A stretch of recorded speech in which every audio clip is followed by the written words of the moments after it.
Okay, good afternoon, everybody. There's only a couple of us on, but I'm going to go ahead and jump in and get started. This is part 2 of the AIM New User Guide webinar. If you can't hear me, let me know now. Go ahead and use the chat feature, or you can unmute yourself and you can speak then. You can also ask questions anytime. You can feel free to interrupt me, either by unmuting yourself and speaking or using the chat feature. My name is Jared. I am the Student Data Resource Manager at the OPI. And as I mentioned, this is part 2 of the AIM New User Guide webinar. This webinar is being recorded and it will be available tomorrow on the AIM OPI webpage. So yesterday we covered this, but if you go to opi.mt.gov and then navigate to leadership, AIM Achievement in Montana will take you to our homepage here. The webinars are available under the green button that says AIM Webinars. And right here, you will find the recorded webinars. As you can see, yesterday's webinar is now available for viewing. And then tomorrow you'll see part 2 right above it. Drawing your attention to the AIM webinar schedule I have posted, you'll see that next week on the 12th at 2:30 p.m. is the next AIM webinar, and it's creating and modifying user accounts and data privacy. Following that, next week, there will be the beginning of year verification webinar taking place on the 19th at 2:30. So you can feel free to look ahead throughout the calendar year and put those into your calendars so that you have an alert there for you when those are coming up. And just watch for the bulletins that I send out, because those will include the webinar links. As you can see here, this is the AIM August bulletin that I sent out, and in it contains the Zoom links for these webinars. So every month I'll be sending out the webinar links for the corresponding month. I only do 1 month at a time because the Zoom links expire. Okay, so yesterday we covered the contents of the AIM OPI website, such as contact information, the collection schedule, which is located here, district contact update form, and then these various tabs, such as the user guides, the campus update schedule, the webinars tab, upload templates for Montana Edition users, the data dictionary, general information, AIM policy references, and then additional AIM resources. So jumping back into the user guide, scroll down to where I left off yesterday. As we covered all of this yesterday, talked about the differences of the different campus edition set that districts can use.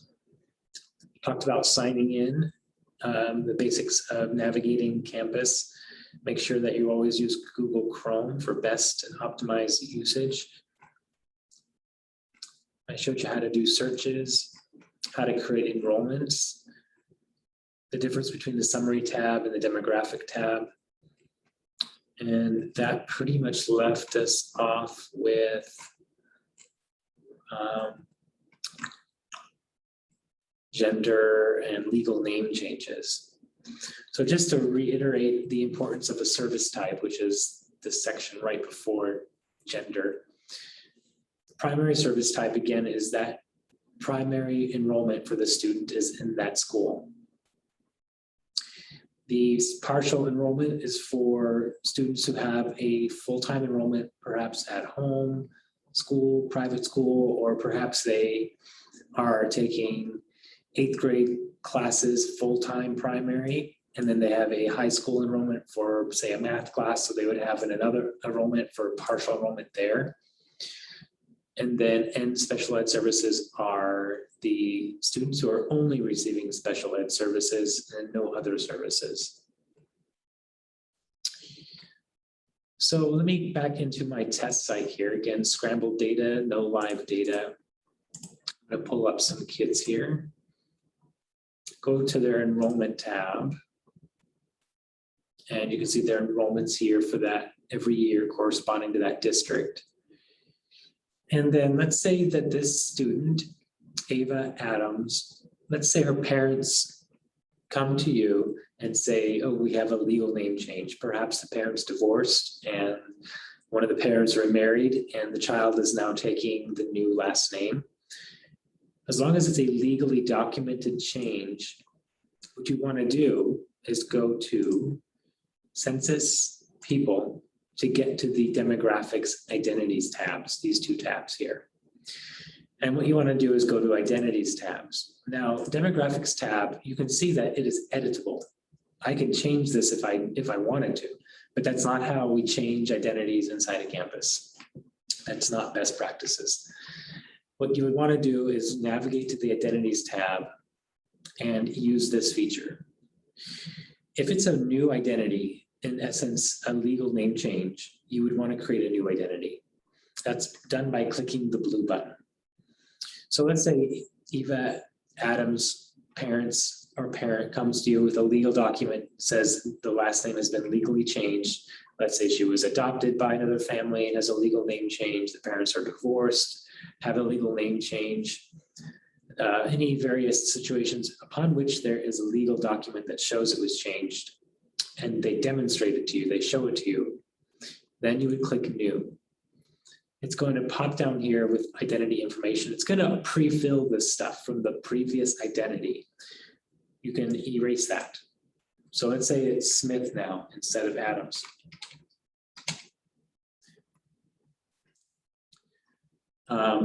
Most likely none of these things have changed. I have seen it where race ethnicity identification was changed. So if that needs to be edited, you would click on the blue edit button. Very rare, but I have seen instances of that happening. And then you would click save. So it's going to create a brand new identity that's tied to the student record that has a current checkbox next to it and the date that this was created, which is today. So it's an effective date as of today that it was created. And this is important because we don't ever want to delete an identity because records are tied to names and IDs. Instead, we want to create a brand new identity so that when the student proceeds on forward, they have their new identity showing up in records. But if a student transfers or if someone does a search in campus and they don't know that there was a name change and they look for the last name of the previous name, then both names will show up and they'll find out, oh, they had a legal name change. Instances where you would actually edit this. So if you made a mistake, let's say you enrolled the student through the student locator, and you got them enrolled and it's all set to go, then you realize, oh, I misspelled their name. You can come into the Identities tab and let's say you enrolled Eva Adams, you click on her name and you can come down here, edit. Let's say it was ADEM instead. That's what you meant to put in. Just click save. So you can amend an identity if it was mistakenly entered and misspelled. Otherwise, it's not amended. Otherwise, you create a brand new identity. So those are the two instances, and it's really important because this affects many things, but one of the things is state assessment. Sometimes when there's a name change and it wasn't done properly, suddenly there's a different name tied to a state ID and assessment team is like, wait a second, last year this wasn't the name on this state ID, who is this person? Can happen, so just make sure that it's done properly this way. If you're not sure, you can always call the AIM help desk and we'll help you with that. And so when you do it, when you make a change on the Identities tab or you add a new identity, that information is communicated then to the Demographics tab, where you can see here now her new last name is showing because that's the current one. This also then corresponds to all other aspects inside campus so that the new name is now going to be showing up on transcripts, attendance, etc. The same information now goes for gender. Gender in for our purposes, the state and federal level refers to the legal documented, excuse me, gender of the student, again, on some sort of legal binding paperwork, whether it be a birth certificate or something like that, that the parent is displaying to you. It says, this is the gender of the student. If the gender of the student is not what the student identifies as, that's fine. The gender that's recorded in here is the legally documented one. The student may identify as a male, but the birth certificate says female. In here, then it would need to be entered as female. If the student has gender reassignment surgery and also has a legal change to their gender, then you can, of course, change the gender so that it reflects the current gender of the student.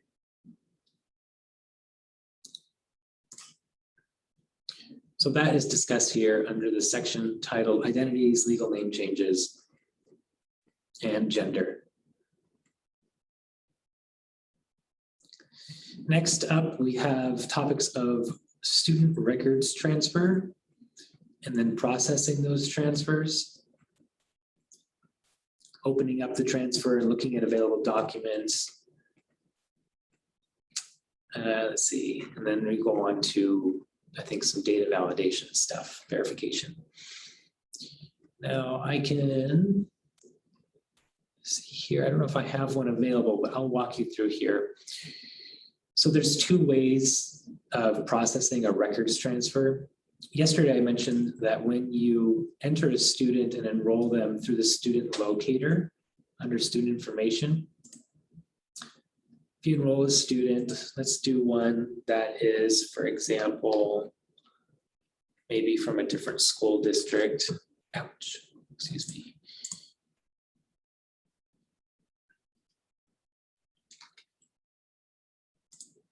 So that there's records tied to it. Let's see if I can do a search and if it gives me any.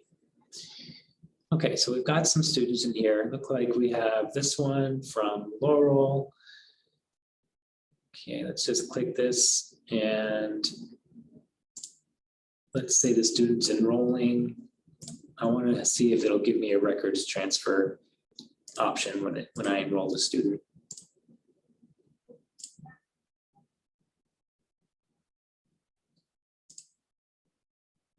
Wrong calendar here, to the new school year.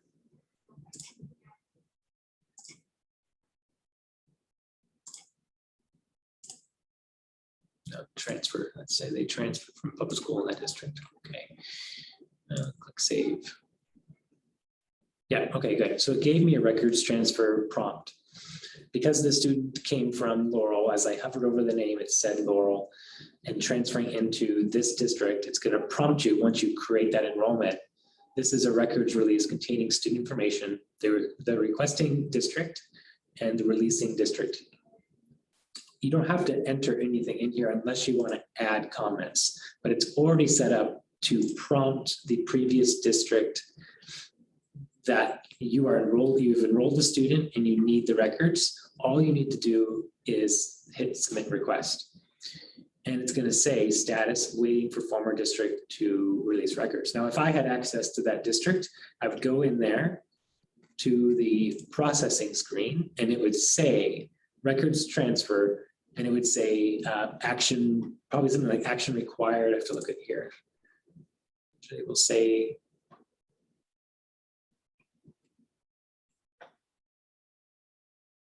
that's the manual way.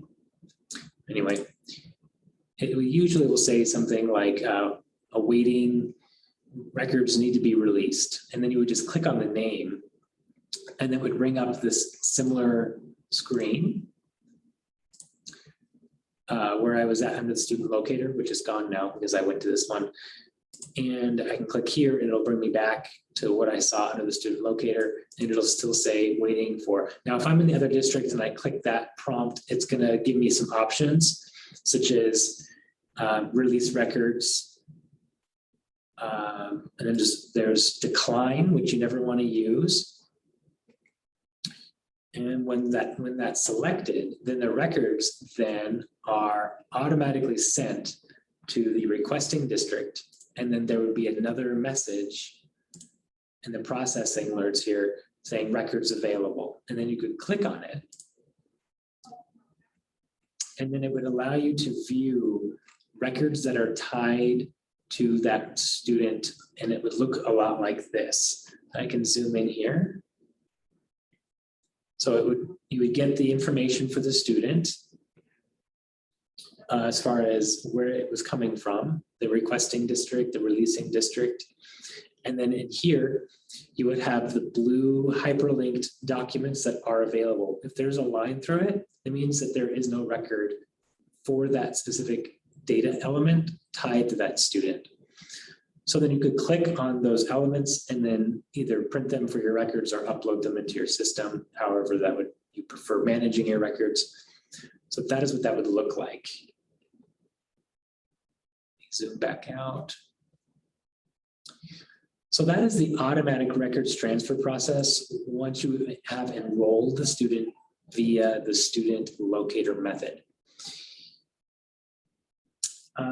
Let's see, let's skip through it. We can also do a records transfer manually. So transferring into a district manual request of records transfer. Now this might be useful.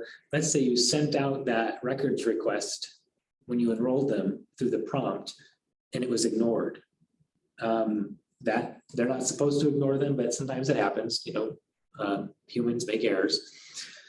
So if it gets ignored and it's been, however long you feel is necessary to prompt them again, a week, a few days, whatever works within your district policy, you can go to this tab here. I'll show you in a minute in the test site called Records Transfer, and you can click New State Records Request.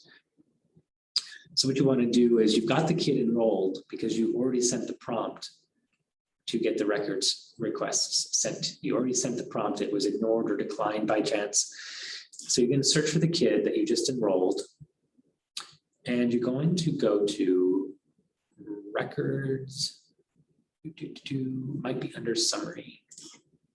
If it's not under demographics, it'll be under summary general. It'll be records request transfers, records transfer. Then you would click on new stage transfer request. And then it will automatically fill out your information, the requesting district. And it says here that this tool is to request the release of the transfer student's records. The following information will be sent to the student's former district, and they will be given the opportunity to release the records. If you need records from a former district, you'd probably just need to call them then and organize a release or have them send them either through some sort of encrypted service or through mail. Only an exact student match can yield a release, so it is a good idea to call the district to confirm the student is enrolled there and let them know to expect the release request. So if you sent one already and it was declined, by chance, most likely you would have called them by now and say, hey, I think you might have mistakenly either didn't see my request or it was ignored, but I'm going to send another one your way so they know that it's coming. And again, you just click submit request and it submits it to the former school. And then you have here in this pending queue. So you can go on about your business, and then let's say in a day or two, you check back on EVA and you go to records transfers and you see that it's in here, status is sent to request, and there's no pending further information. You can check here, and you can check here to see the status as well. Again, it'll update you in this process alerts area when something has changed with that request. So that's how you can do a manual request.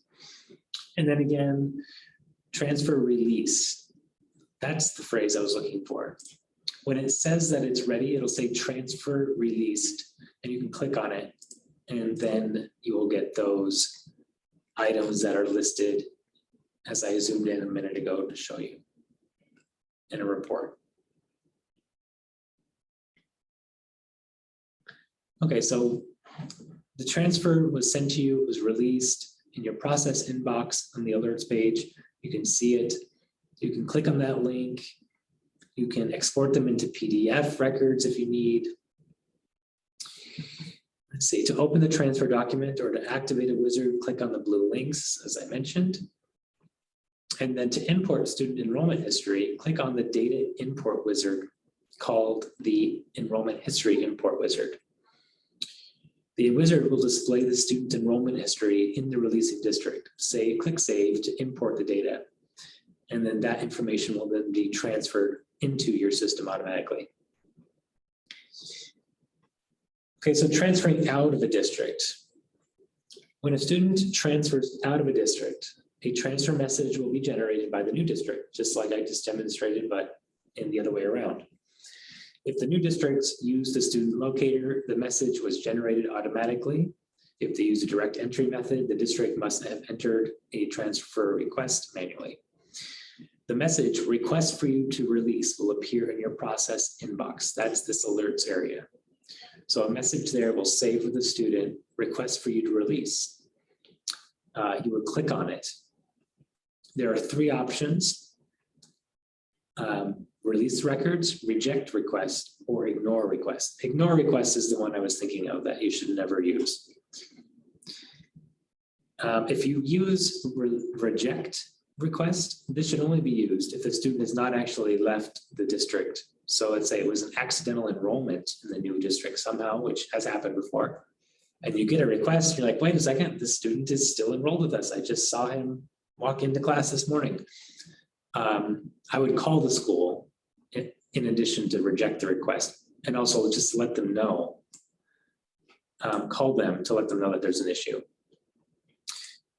And then of course, the first option is release the records. You acknowledge that the student has left the district and is enrolling into the receiving district, and then the records will transfer. So that is how records transfers requests are done inside the system of Infinite Campus. End dates and overlaps. So the records transfer tool can aid in reconciling overlapping enrollments. When a student transfers to a new district, the transfer request shows the student's start date in the new district. If there is an overlap in enrollment, the records transfer request will appear with a warning. This happens pretty frequently. I don't know how to get over now, actually. There we go. Overlap. That means there's something wrong with dates between the two districts. So a start date or an end date needs to be reconciled.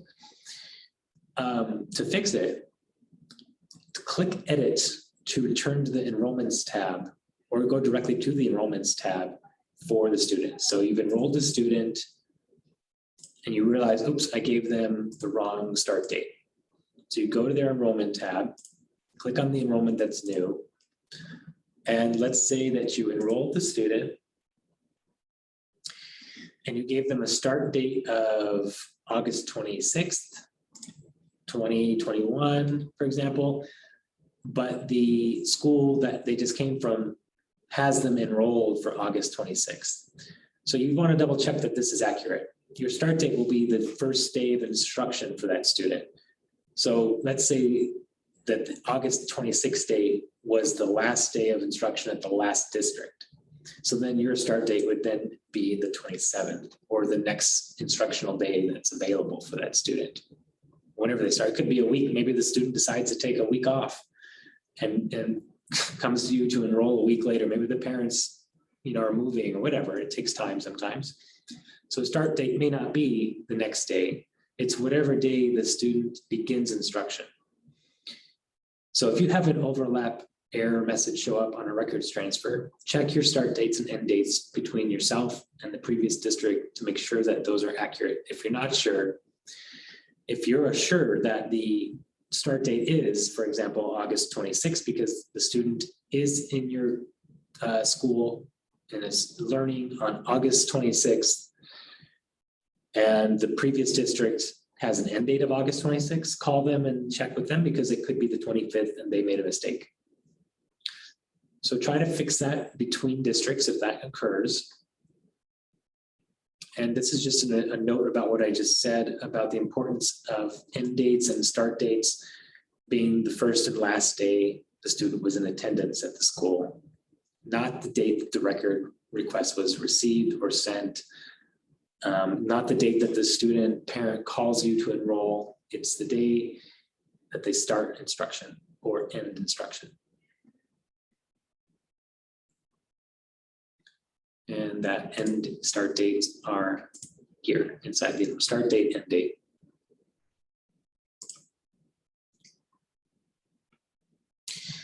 Okay, so this next section is adding new enrollments for those Mod 10 Edition users. So I briefly explained some of the upload templates that the Mod 10 Edition users will be using throughout the school year on the AIM OPI website under AIM upload templates. These templates have corresponding user guides that correspond as well with the collection schedule. So with every collection schedule, with every data collection inside the collection schedule, there's corresponding user guides and templates that go along with the data. So if I go to the collection schedule and I go to, for example, the fall count, you'll see the opening and closing due dates for the fall count. You'll see the information that's being gathered here, description, and then you'll see the fall enrollment count user guide, other user guides that correspond, and then the fall count template.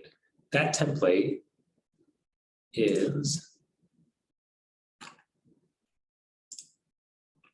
this template here, fall count template.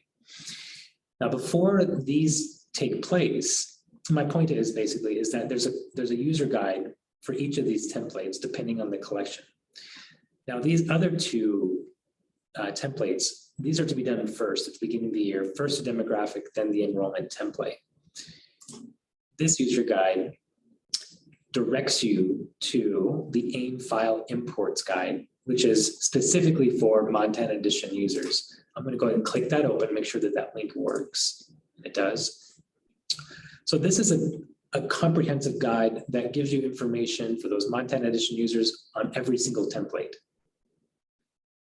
We are going to be removing the test window template come next Friday. So this user guide will be updated again by next week because some changes are occurring there. But the beginning of this user guide won't change because this is standard for Mod 10 Edition users as far as this needs to happen every beginning of the year.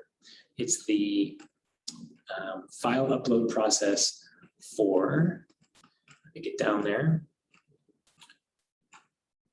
the demographic upload and then the enrollment upload. Okay, so basics of this user guide breaks down a table of contents. So this is the corresponding templates and their elements that are required in the table of contents. This talks about the importance of the templates and the formatting. So every template has these 3 rows. This row is the blue font here that tells them to delete these first 3 rows when they are done entering their data and to create a header row. That header row contains these data elements in the first row. It would always be HD. Then you tab over, enter the date, tab over military time, tab over MT 9.1. That will be at the top of all file imports, whatever the current date and whatever the time is that you choose. Then the second row is the field numbers, that gets deleted. And then these field titles get deleted once this template's populated. So this is just a generic template that shows you what they look like. They show you, this shows you components of what the templates are. When the file is ready to upload, it has this header that I mentioned. All the templates contain red arrow notes. So if you hover over the note, it will bring open a note for you to read or a memo about what is to go into that field, including validations, how to format it, and many questions can be answered by hovering over that red arrow. As you can see, every template has them for every field just about if it isn't obvious what the answer would be or whatever the data would be that needs to go in there. This is just information regarding searching for a district directory so that you can find school numbers or district numbers. That is not required. You can search through the OPI website, or you can look inside of Infinite Campus. To find your school number or district number inside Infinite Campus, make the collapse it so that it's not so big. What you want to do is navigate down to, now bear with me as I try to remember here.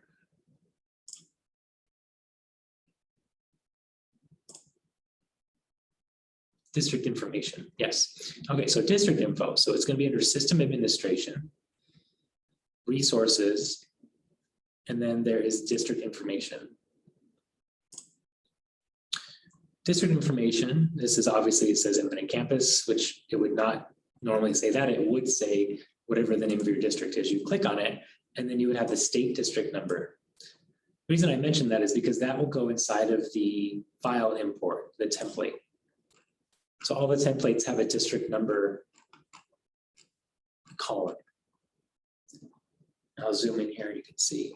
So for example, this one is the student demographic template. You can see SD is student demographic, abbreviated, goes in the first row. District number goes in the second row. Next after that, sometimes is the school number. Not always, but sometimes. Some of the templates have that. So that's how you find the district number. If you need the school number, go to school, which is just below district information, and then select the school, and then you'll see the state school number listed there.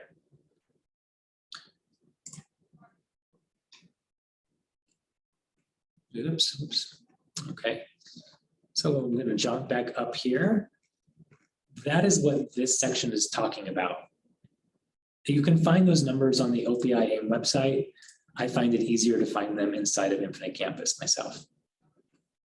Oh, here, Infinite Campus, there's instructions. Look at that. I'm ahead of myself in the sense of I already knew I needed that. Tells you exactly where to find it. Okay, file uploads. The file uploads occur inside the Montana State Reporting module under Montana Data Uploads. That's inside the index as well. So once a template is populated and then it is in the correct format and it's ready to be imported, it's going to be done so under the index, under State Reporting, under Montana Data Upload. And in here, you would select the type of the data it is. So student demographics, for example.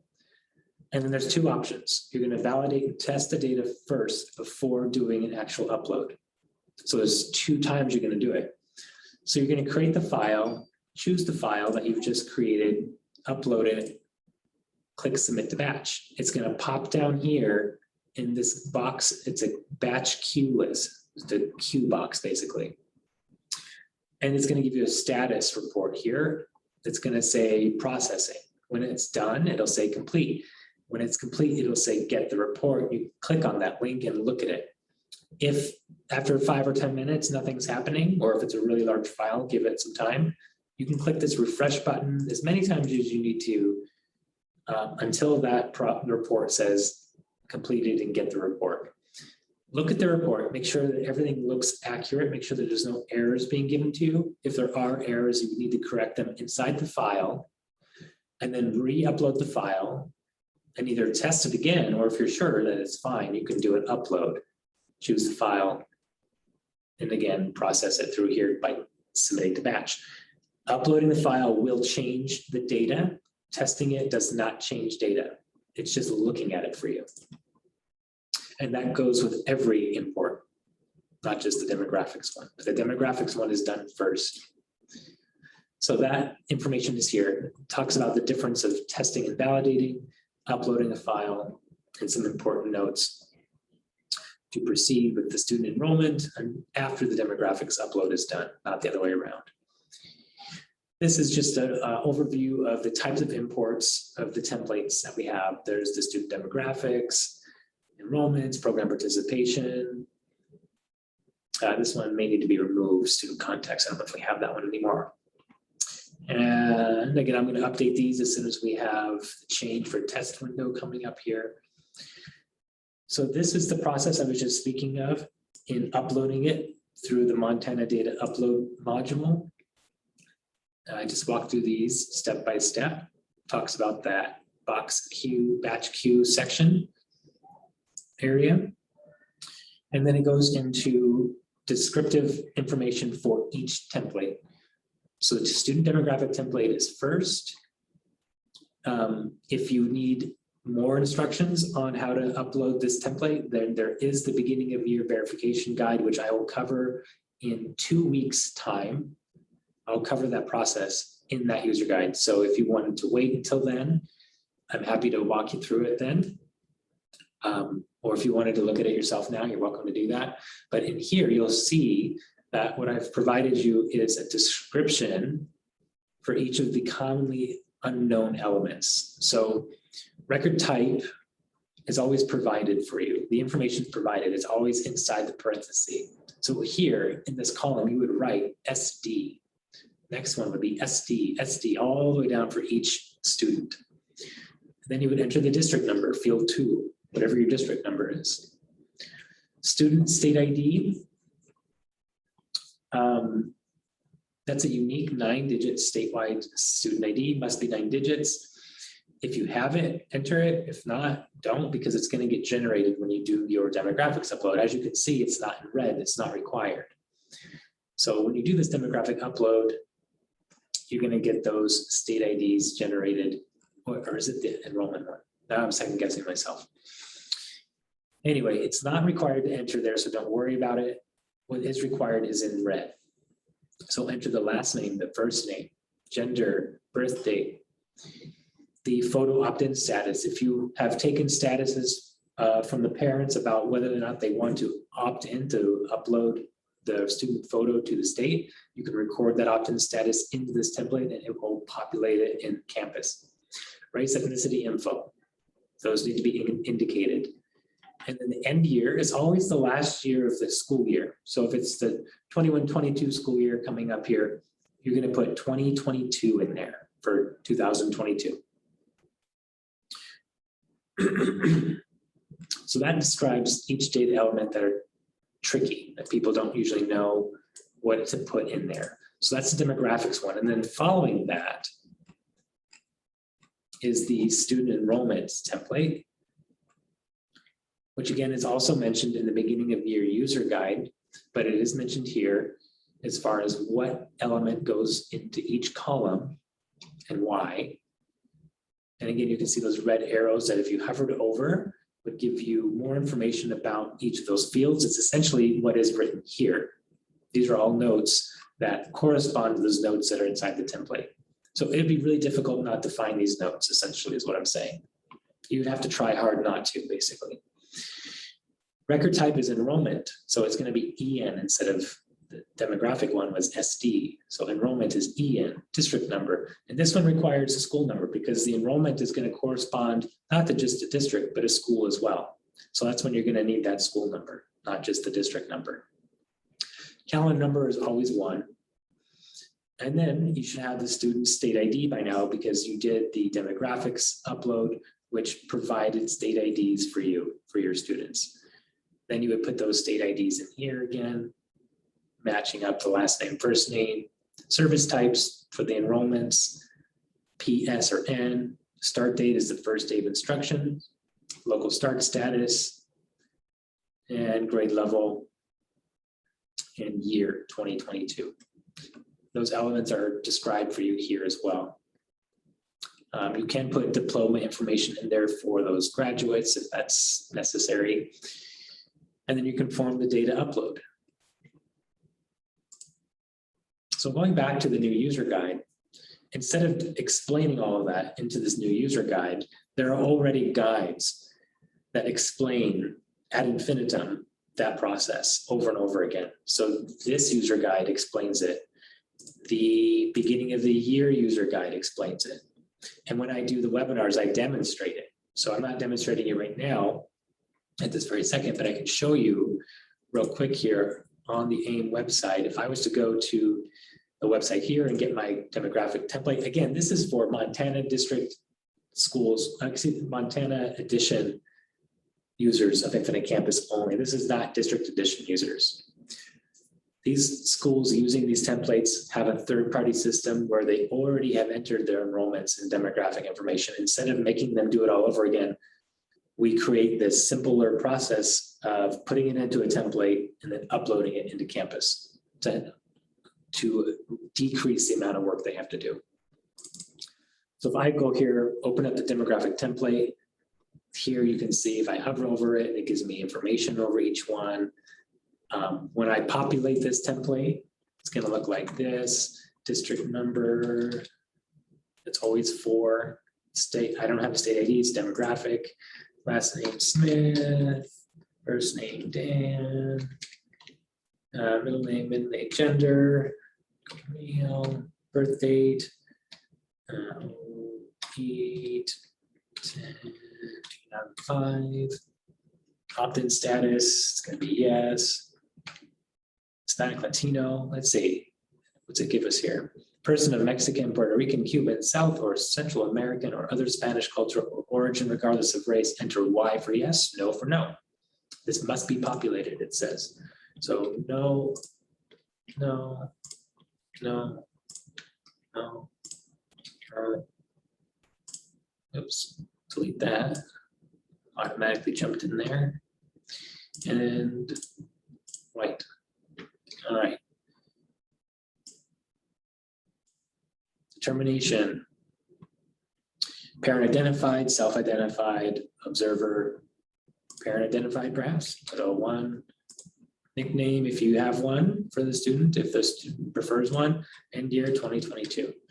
Now each student would be in these Montana Edition schools, they wouldn't be necessarily hand entering each student line by line. They could if they wanted, but their system will produce an extraction that should match this, so that when they get an extraction of data, it should match these columns.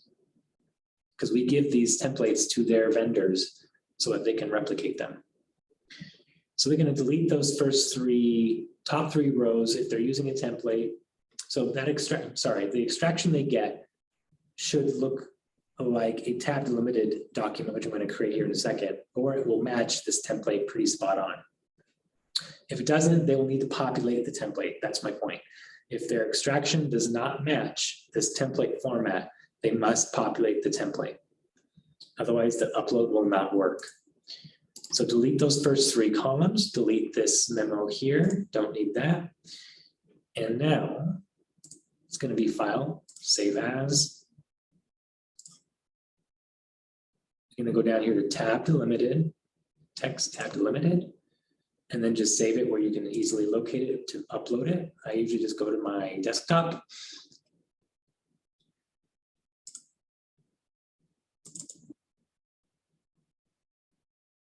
And it's saved as tab delimited.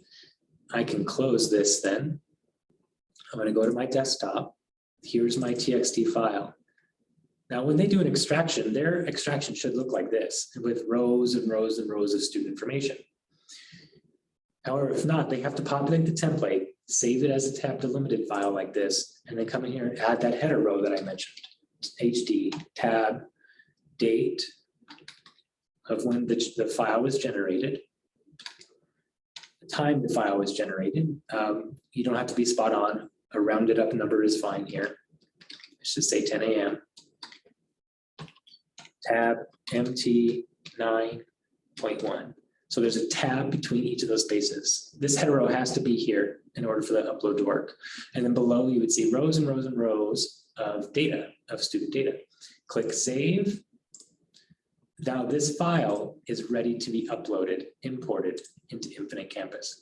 And they would do that by navigating to this module under Montana Data Upload, selecting the demographics, student demographics section, do a validate test, submit the batch, look at the report, fix any errors, test it again if they need to, or upload it, and voila, that is done. Then they would proceed with the student enrollment template, which is the same process. Populate the template if your extraction does not look correct, or if it does not match the template, save it as a text tab delimited file, and then do the import. Make sure to add the header.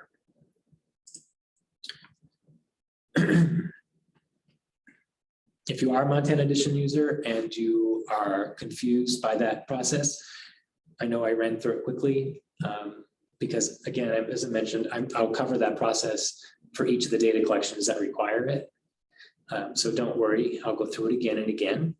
But if you want some one-on-one help with it, I'm happy to help. You can reach out to me directly. So data validation. These are student reports that can and should be run periodically throughout the year, especially during data reporting collections. These are enrollment summary status reports, for example, or enrollment summary details. This gives you a printout bird's eye view of what's happening with your student data. So that way you don't have to go in and look at each student enrollment record when you need to check something. You can print out a report and it gives you a big old PDF that you can either print or keep on your computer. It'll also allow you to export into Excel so you can sort and manipulate the data if you need to. Those are really handy. So enrollment summary report gives you grades, numbers of students by grade, gender, ethnicity. The enrollment details report gives you slightly more details, but each report is customizable, so you can choose the elements you want in the report. Those are located. I wonder if let's see, there's extracts as well, that's different. Here we are, the pathway to the enrollment reports. Index student information reports. So index student information, where did you go? And reports. And voila, there's a whole bunch of them here. Now, the ones I was mentioning are the enrollment overlap, enrollment status reports, enrollment summary. So enrollment overlap is important because it's going to show you if any students have in your district any overlapping enrollments between schools. So let's say a student transferred in your district, didn't move outside the district, but a different school in your district, you can check to see if there's any overlaps. However, there's also the state overlap report, which is really important because that will catch overlaps occurring between districts beyond your own district, which can be overlooked sometimes because at your own district, you won't see them. So at the state level, then you can see any existing overlaps between transferred students, exactly. And you can organize this report by grades. If you just want to look at certain grade levels, or if you want to look at all students, which school year, you can select an enrollment date, end date, which service types do you want to look at? And then if I can get this bar out of the way, you can see there at the bottom, it says generate report, submit to batch, and then report format. It lets you pick how you want to look at the data, PDF or Excel, etc. Same kind of thing goes for those enrollment summary detail reports. Again, you can choose the effective enrollment date. So as of what date do you want to see the data? You can choose a specific school, or you can choose all schools in your district. You can choose if you want to include federal or state ethnicity values, service types, and again, picking your format and then generate that report. Enrollment summary detail, again, is more information for you to choose from. You can look at certain end statuses, start statuses. If you just want to see students that are transferred in from a different school or district, or maybe you just want to look at which students are transferring from private school or homeschool, then you can navigate here and select a specific start status or end status that you want to look at. And then you can click next, because there's more options on the next page. You can select which elements would appear in your report. PDF, and then just hit generate, and it'll pop open here for you and give you your answers.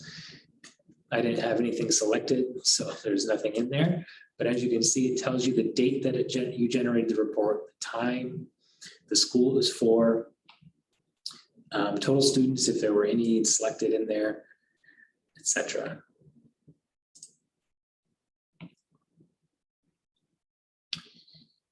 Okay, let me get back my bar back down out of the way. So those are really important to take a look at. Ad hoc reports are the next type of reports that we have that are available for viewing. I don't know if this test site has, I can't remember if it has the state published folder or not. Let me take a peek real quick. Ad hoc reporting, filter designer, it doesn't have it. That's all right. So in here, you would see a folder that says state published, and you would click on the plus sign next to it to expand it, and you would see dozens and dozens and dozens of ad hocs that we have created in the state and published for you to use to help with your data collection. So it'll help you look at, missing end statuses, missing start statuses, kids that are missing their attendance data for the end of year, program participants. And then you could click test, this button. So you select on the ad hoc, you click on it, click test, and then it'll generate a pop-up you can print. Or if you click search, it'll give you the list of students to look at. If you don't care to print the information, then you can click on name by name. So it's two ways of looking at that data, test or search. And we also have an ad hoc reporting user guide that you can look at for further information on that too. And then we have, last but not least, the Montana extracts. So it's another way of extracting data that's inside of Infinite Campus for you to look at. And the pathway is under Index, Montana State Reporting, Montana Extracts. So let's go to Index, Montana State Reporting here. This is the same place where the upload occurs for those Montana District Edition users, but any district or Montana Edition user can do a Montana extract. And you can see demographic information, enrollment information, your program participants, fall enrollment count, and you can select a certain school that you want to look at, or you can do all schools by clicking your mouse, holding control down and dragging your mouse over all of them. And then go down. And where's the next? Oh, generate extract. And it'll give you a report to look at. Lots of ways of viewing data once it's in there. Additional user guides. Next week, I'm covering the creating and modifying user guides and data security. And then we have these webinars will be taking later on in the year, but we will be covering them. But if you wanted to look at those now, you certainly could. And then our contact information is here. And that brings us just about 8 minutes remaining to the hour. Plenty of time to answer some questions if there's any.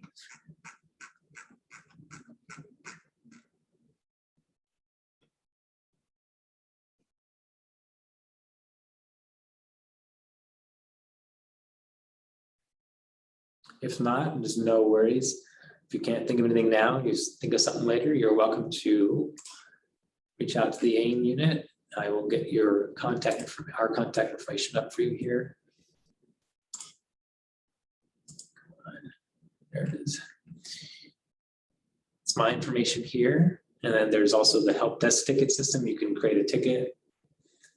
Sometimes it's easier than getting in touch with us. If we're busy on the phones, you can create a ticket and then we will respond to you and help you out with what's going on. And then if you need to look at this webinar again, you're welcome to. It'll be posted here under the AIM webinars tab tomorrow.